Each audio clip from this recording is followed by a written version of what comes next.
Halo semuanya, selamat datang di channel Pregnancy Indo Review. Di video kali ini kita akan membahas film ibu hamil melahirkan anak berbulu seperti genderuwo.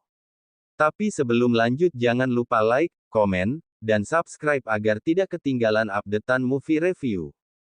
Pada awal drama diceritakan seorang wanita bernama Lasmi yang sedang berbicara dengan notaris tentang tanah yang ingin dijualnya. Namun secara tiba-tiba pukulan mengenai muka si notaris tersebut yang kemudian membuatnya terkapar jatuh. Yang memukulnya ternyata adalah pria bernama Ardi yang tidak lain adalah suami dari Lasmi yang mengira notaris itu sedang merayu Lasmi. Ardi dan Lasmi terlibat adu mulut karena kejadian itu dan saling menuduh selingkuh. Lasmi kemudian membantu notaris itu bangun dan karena notaris sudah kesal karena dipukul dia pun membatalkan membeli tanah itu. Lasmi yang melihat kejadian itu pun kesal kepada Ardi karena telah mengagalkan rencananya menjual tanah.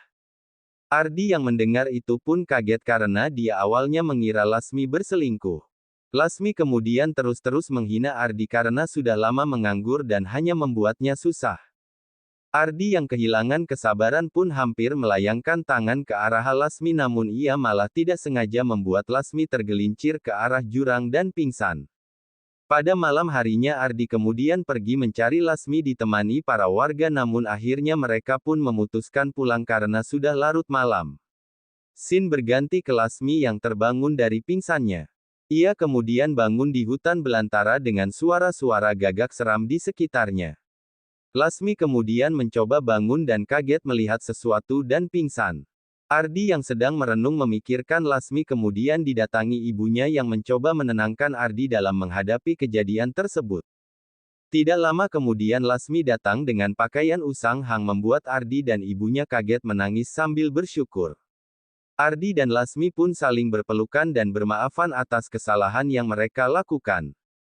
Scene kemudian berpindah saat Lasmi baru keluar kamar, dia kemudian merasa ingin mual-mual di hadapan mertuanya yang kebetulan lewat. Lasmi kemudian menceritakan kalau semenjak dari hutan dia merasakan badannya tidak enak dan terus mual-mual.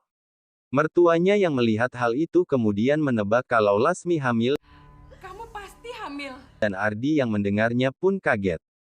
Berbeda dengan Lasmi dan ibunya, Ardi malah merasa hal itu adalah pertanda yang aneh. Karena terus memikirkan itu Ardi pun susah fokus terutama saat nongkrong bersama temannya. Dia kemudian curhat bersama teman setongkrongannya kalau dia tidak ada menyentuh Lasmi selama ini dan dia lanjut bercerita kalau Lasmi merasa mual saat pulang dari hutan itu.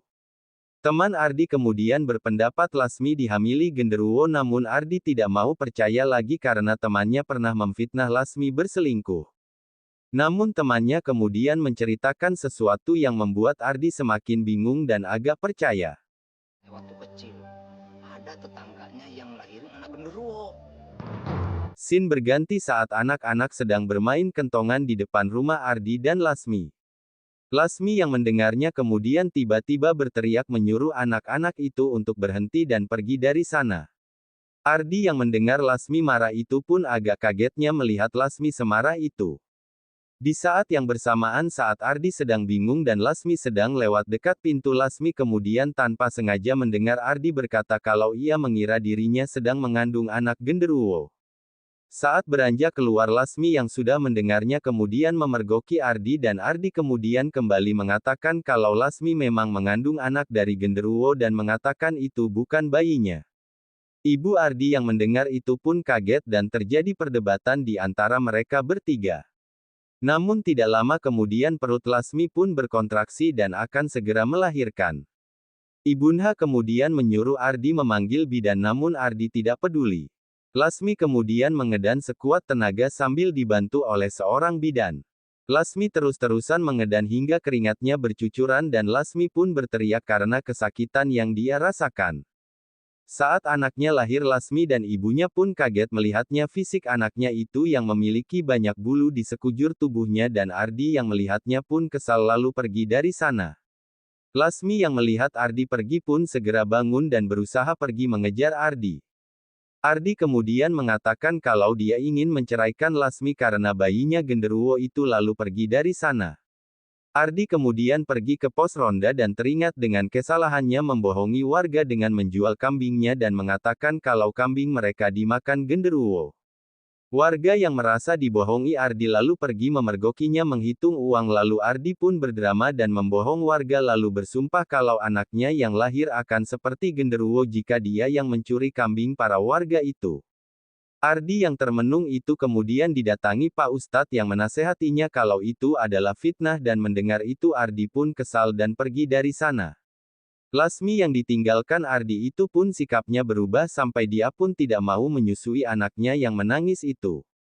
Hingga beberapa tahun kemudian anaknya Ardi dan Lasmi pun sudah besar dan diberi nama Cahaya. Dia hidup di dalam kurungan dan dirawat oleh ibu Ardi yang terus memberinya makan dari luar kurungan. Lasmi yang melihat kelakuan ibunya itu kemudian kesal dan menyuruhnya ibunya agar memberi Cahaya makan 1 kali sehari saja kemudian pergi. Ibu Ardi yang melihat tangan Cahaya menyentuh makanan itu pun sedih melihat kelakuan Lasmi kepada anaknya. Pada malam harinya saat Cahaya sedang berjalan dan kelaparan, dia kemudian melihat sebuah nangka di pohon dan berniat mengambilnya karena lapar. Cahaya kemudian dipergoki oleh para warga yang melihat kakinya dari bawah pohon yang kemudian memanggil para warga untuk menangkapnya, namun untungnya dia pun diselamatkan oleh Pak Ustadz dari niat mereka semua.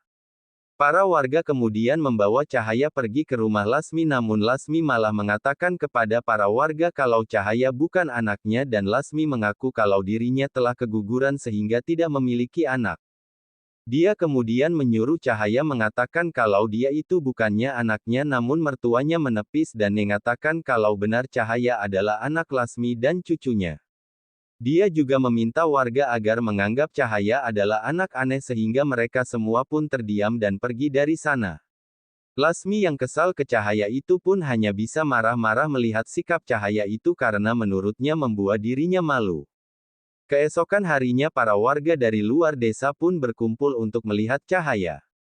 Jangan gitu dong, Bu. Kita kan udah jauh-jauh datang, masa nggak dikasih lihat? Melihat sikap para warga itu, Lasmi kemudian mendapatkan ide untuk memanfaatkan keadaan. Lasmi kemudian meminta sumbangan ke para warga dengan balasan dia akan mengizinkan para warga untuk melihat bentuk fisik dari Cahaya. Hingga para reporter dari kota pun datang untuk meliput kisah Lasmi dan Lasmi lagi-lagi memanfaatkan kesempatan itu dengan membuat cerita fiksi tentang genderuwo yang telah dilaluinya itu. Waktu saya bangun, saya sudah berada di dalam gua yang besar. Karena itu para reporter memberinya uang dan meminta izin untuk memasukkan cerita itu ke majalah artikel itu. Sekian video untuk kali ini, jangan lupa like, komen, dan subscribe agar tidak ketinggalan update movie review dari channel ini setiap hari. Dan jangan lupa tuliskan judul film yang bisa admin review kembali di bawah kolom komentar sehingga kalian bisa membangun interaksi bersama kami dan menjadi anggota kami jika kalian membeli Super THANKS yang ada di samping tombol tanda download. Serta bagi kalian yang ingin bergabung ke dalam saluran WA channel ini untuk mengetahui update terbaru dan lebih dekat dengan admin, dapat mengklik link WA yang telah admin sediakan di link deskripsi video ini sehingga kalian lebih mudah mendapatkan informasi dari admin secara langsung dari admin tanpa harus menunggu lama.